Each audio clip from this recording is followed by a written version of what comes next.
Over $200 million worldwide. It shattered the record for the biggest opening of any music biopic in history. It knocked Super Mario Galaxy Movie off the #1 spot after 3 straight weeks. People are dancing in theaters, singing out loud during the concert scenes, walking out in tears, and the fan response is so strong that Lionsgate is already planning a second film. The critics lost this one, the fans won, and Michael Jackson, even now, is still the biggest entertainer on the planet. Let me give you the numbers because they tell the real story. The movie was originally tracking at $50 to $60 million for opening weekend. Then the Berlin premiere happened on April 10th and the buzz started building.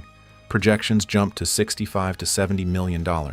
By Thursday night previews, it had already made $12.6 million, the biggest preview number of 2026, beating Project Hail Mary and Scream 7.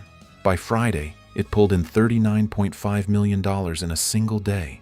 And by Saturday morning, Lionsgate confirmed the weekend was heading somewhere between $90 and $100 million domestically, with international numbers pushing the global total past $200 million. That doesn't just break the music biopic record, it obliterates it. Straight Outta Compton held the previous record at $60 million. Bohemian Rhapsody opened to $51 million and went on to make $910 million worldwide. If Michael follows a similar trajectory, and the audience scores suggest it will, this film could become the first biopic to cross $1 billion.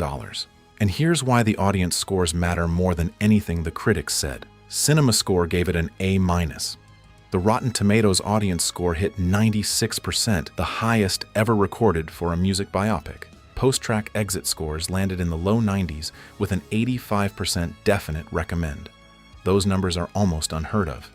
They're the kind of scores that turn a big opening weekend into a film that just keeps going week after week.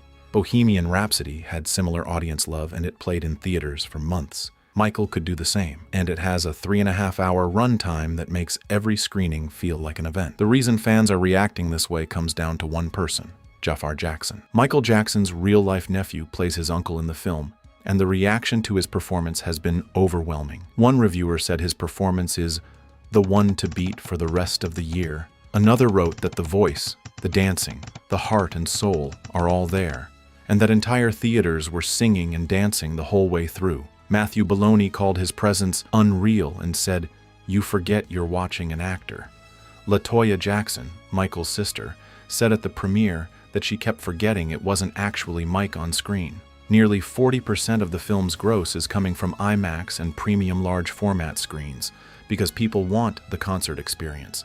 They want to feel like they're watching Michael perform live, and apparently, Jaafar delivers that. The film covers Michael's life from the Jackson, 5 days through, Off the Wall, Thriller, and The Bad Tour. It leans heavily into the relationship between Michael and his father Joe, played by Coleman Domingo, who is getting awards buzz of his own.